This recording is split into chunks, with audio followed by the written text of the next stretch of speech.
Hi welcome back to Anita Kaushik YouTube channel. ನಾನು ನಿಮಗೆ ಇನ್ನೊಂದು ಹೊಸ ಪನ್ನೀರ್ ರೆಸಿಪಿ ತೊಗೊಂಡು ಬಂದಿದ್ದೀನಿ. ಅದೇನಪ್ಪ ಅಂದರೆ ಪನ್ನೀರ್ ಟೇಚಾ ಅಂತ ಹೇಳಿ.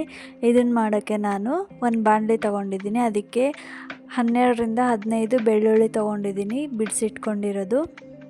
ಅದನ್ನು ಬಾಣಲಿಗೆ ಹಾಕ್ಕೊಂಡು 3 ಹಸಿಮೆಣಸಿನ್ಕಾಯಿ ಹಾಕ್ಕೊಂಡು ಮತ್ತು ಅದಕ್ಕೆ ಮೇಲೆ ಉಪ್ಪು ಹಾಕ್ಕೊಳ್ತಾ ಇದ್ದೀನಿ. ಉಪ್ಪು ಹಾಕ್ಕೊಂಡಾದ್ಮೇಲೆ ಕಡಲೆ ಬೀಜ ತೊಗೊಳ್ತಾ ಇದ್ದೀನಿ. ಕಡಲೆ ಬೀಜ ಅಂದರೆ ಶೇಂಗಾ ಕಾಳು.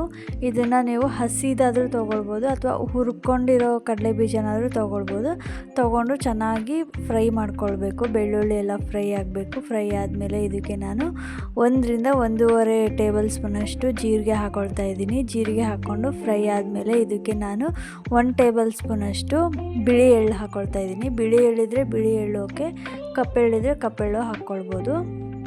ಹಾಕ್ಕೊಂಡು ಚೆನ್ನಾಗೆಲ್ಲ ಬ್ರೌನ್ ಕಲರ್ ಆಗಬೇಕು. ಆ ಥರ ಫ್ರೈ ಆದಮೇಲೆ ಇದನ್ನು ಮಿಕ್ಸಿಗೆ ಹಾಕ್ಕೊಳ್ಳಿ. ರುಬ್ಬೋ ಕಲ್ಲಲ್ಲಿ ರುಬ್ಕೊಂಡ್ರೆ ಅದು ಚೆನ್ನಾಗಿ ರುಬ್ಬೋದಿಲ್ಲ, ಹಾಗಾಗಿ ಕುಟಾಣಿಲಿ ಹಾಕ್ಕೊಂಡ್ರೆ ರುಬ್ಬೋದಿಲ್ಲ. ಅದಕ್ಕೆ ಡೈರೆಕ್ಟ್ ಮಿಕ್ಸಿಲೇ ಹಾಕ್ಕೊಂಡಿದ್ದೀನಿ.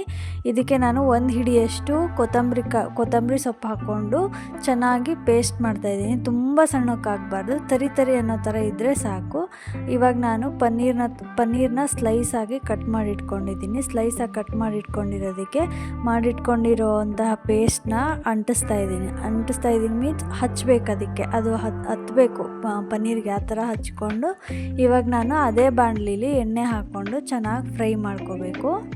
ನೋಡಿ, ಫ್ರೈ ಮಾಡೋಕ್ಕೆ ಹಾಕ್ಕೊಂಡಿದ್ದೀನಿ ನಾನಿವಾಗ. ಎಲ್ಲ ಎಣ್ಣೆಲೆಲ್ಲ ಚೆನ್ನಾಗಿ ಫ್ರೈ ಆಗ್ತಾಯಿದೆ.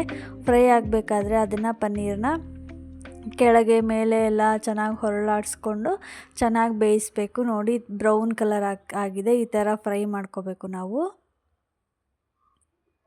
ನೋಡಿ, ಚೆನ್ನಾಗಿ ಫ್ರೈ ಆಗಿದೆ.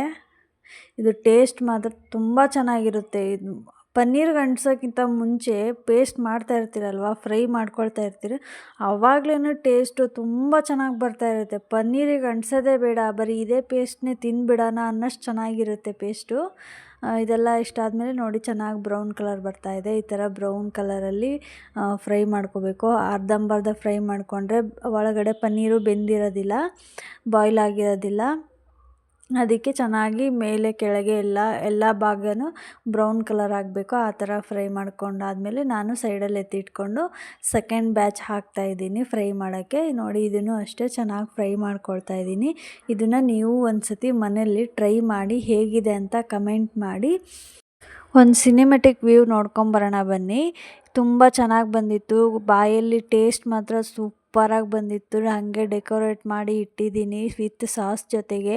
ತಿನ್ನೋದೊಂದೇ ಬಾಕಿ ಇತ್ತು. ತಿಂದಾಗ ಏನದು ಪನ್ನೀರು ಮತ್ತು ಮಸಾಲ ಎಲ್ಲ ಬಾಯಲ್ಲಿ ಹರಡ್ಕೊಂಡು ತುಂಬ ಚೆನ್ನಾಗಿ ಬಂದಿತ್ತು ಟೇಸ್ಟು. ಇದು ನಿಮಗೆ ಹೊರಗಡೆ ಆಗಲಿ, ಚಾಟ್ ಸೆಂಟ್ರಲ್ಲಿ ಅಥವಾ ಹೋಟೆಲಲ್ಲಿ ಎಲ್ಲೂ ಸಿಗೋದಿಲ್ಲ ನಿಮಗೆ. ಇದನ್ನು ನೀವು ಒಂದು ಸತಿ ಮನೇಲಿ ಮಸ್ಟ್ ಟ್ರೈ ಮಾಡಲೇಬೇಕು. ಈ ವಿಡಿಯೋ ನಿಮಗೆ ಇಷ್ಟ ಆಗಿದ್ದರೆ ಲೈಕ್, ಶೇರ್, ಕಮೆಂಟ್ ಮಾಡಿ, ಸಬ್ಸ್ಕ್ರೈಬ್ ಮಾಡ್ಕೊಳ್ಳಿ.